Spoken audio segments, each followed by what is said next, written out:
The estranged husband of Colorado Representative Lauren Boebert threw a tantrum when she served divorce papers at the family home, according to court documents.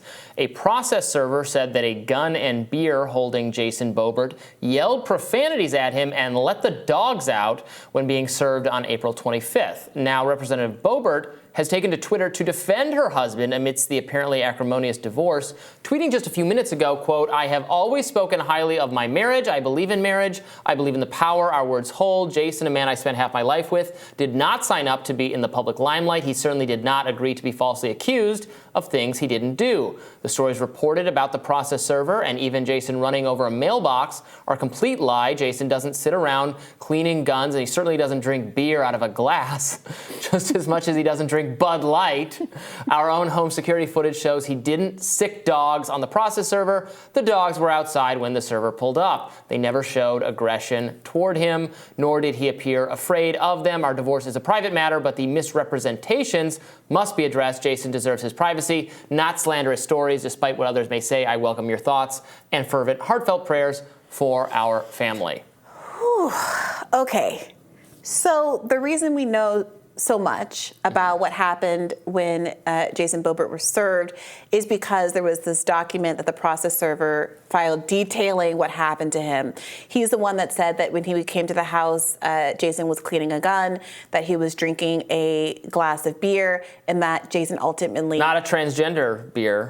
Let's be... Not a beer that has one trans rep. Yeah, it's not Bud Light. And then also that he sicked the dogs on him. Which, when I first stumbled across Boebert's post, it was unclear to me why there were these weird asides about my husband would never drink out of a glass. It becomes much clearer when you read the process server's report in the Daily Beast review. Now, I'm inclined to think this is all their private business and shouldn't be on the internet. 100%. Some people are making the argument that because Lauren Boebert has weighed in so much on the need to protect the integrity of families and family values, specifically as she has supported legislation that others would characterize as interfering with the rights of families with trans kids to make the parenting decisions that they think are appropriate, and of trans adults to take on the course of medical therapies, et cetera, that they find most appropriate, and the decisions between them and their doctor, and Boebert's advocate for anti-choice policies, et cetera, make her the subject for some critique because there is a hypocrisy angle here. I don't know what to make of that, but she certainly has created a kind of a target on her back, I would say, whether or not you agree that people should take aim at it, by engaging so publicly, making so many public judgments about how other people run their families. I mean, people should probably just lay off, right? I mean, maybe you shouldn't make judgments about other people's families. I don't know if she was participating in that. That was bad. Some of the policies you outlined, I don't know exactly where she fits in or what she's done on those issues. I probably disagree with many of them. I feel sorry for her and her family, and divorce is a messy, nasty thing that a whole lot of Americans go through. At one point, it was like half of all Americans, although I think it's actually substantially down from that now. The younger generation seems to be having it stick a little bit more easily, more readily. Well, she is making more informed decisions. She kind of is the younger generation. She is young. She's only 36, 37 years old. She's she has been married for a long time, for 20 years. She's a grandmother too. She has a son who just had a baby. That's right. We were reminded of how young she was when she started dating her husband, because an incident additionally that people are bringing up is that he exposed himself in a bowling alley when they were younger. She was 17, he was 24, and there is documentation of how that right, because transpired. He was prosecuted. Yes. The police were called. It was at a bowling alley. She described this in great detail in a book she wrote, defending him at the time, that suggests from her point of view that it was kind of a drunken, boastful showing off of a tattoo to a bartender, was not intended in a sexual nature. Again, who knows what the truth of it is, but it does seems like he got rowdy. Well, she admitted to. I mean, no one's denying that the event happened. I mean, Right. there is a vivid description of him and he saying, resisted "Yo, I do have a calls tattoo to on my leave the penis. bar. Take a look." So, well, that is the part I think because the police were only called because the bar owner or the bowling alley owner asked him to leave, and he didn't leave. So then the police were called. Yeah. So he ended up getting prosecuted for that reason. If he just left, there would have been an issue. Especially in this context of like, what rights do people have to take action against you when you're just being unruly and not behaving the way you're supposed to be? And a lot of conservatives, want to stand up for, people who perceive they're doing the right thing on the subway, like dealing with an unruly person. Well, that he was being an unruly person, and they dealt with him. Right. They didn't kill him, so No, they he's called got the police that on him. going for him.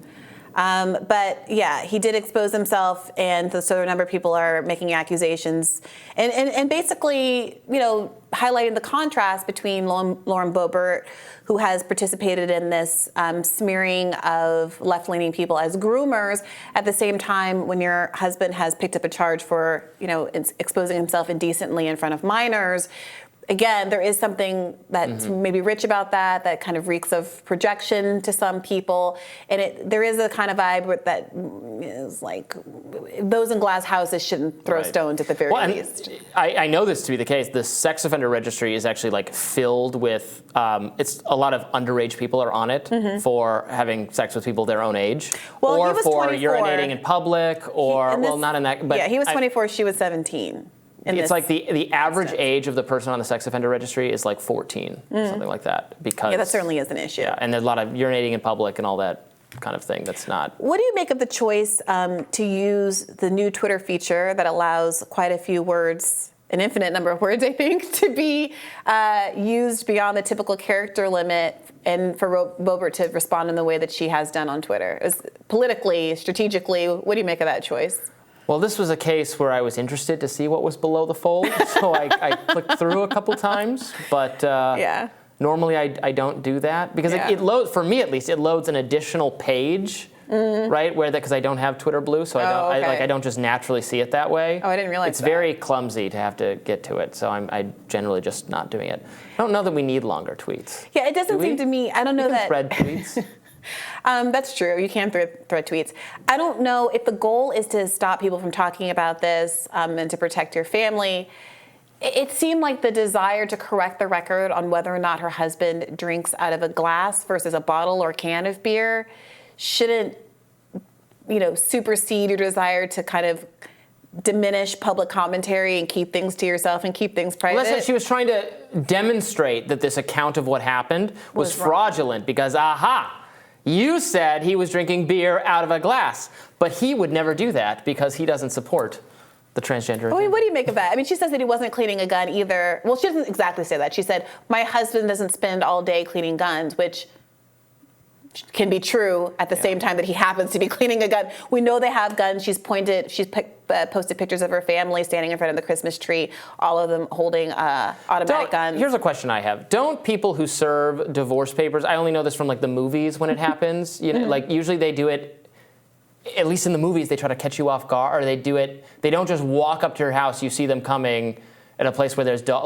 they do it as you're getting out of your car or something. No, people get served at their homes all the time. Okay, I don't know. Not in the movies. There are people who try to avoid being served. Well, and that can happen. If that happens, you have to be more covert about it. But there's like, don't ask me to remember civil procedure, but there are a whole series of rules about what counts as a legitimate service. I thought so I'm totally wrong. This is, again, just my impression from movies, so obviously it's false. No. I thought they deliberately try to serve you in a public place or something. No, they want you to admit, they want you to say that you are who is supposed to be served, so to confirm that the service is going to the right person. But ultimately in this story, he didn't accept service. The service provider... like in Mad Men, when they serve Joan, it's like the guy has like flowers or something. I brought you flowers. Are you Joan? And she says, yes, I am. Like, you're served. Because you want them to acknowledge that they are the person being served. It makes it seem like it's always devious. Well, Well, ultimately, he didn't accept service, so he put it down at the house and left. And at that point, allegedly, Jason Boebert sicked the dogs on him at a retribution move. We'll find out, I'm sure, shortly if there are any Amazon Ring cameras in the vicinity that can shed light on this. Of course, in the Steven Crowder divorce situation, which is also very messy. Good callback. Good callback, Bree. He was kind of felled. His wife's story was corroborated by the fact that they seem to have some home video camera footage that got out. So I'm sure the story is going nowhere with or without Boebert's tweets. We'll have more Rising for you right after this.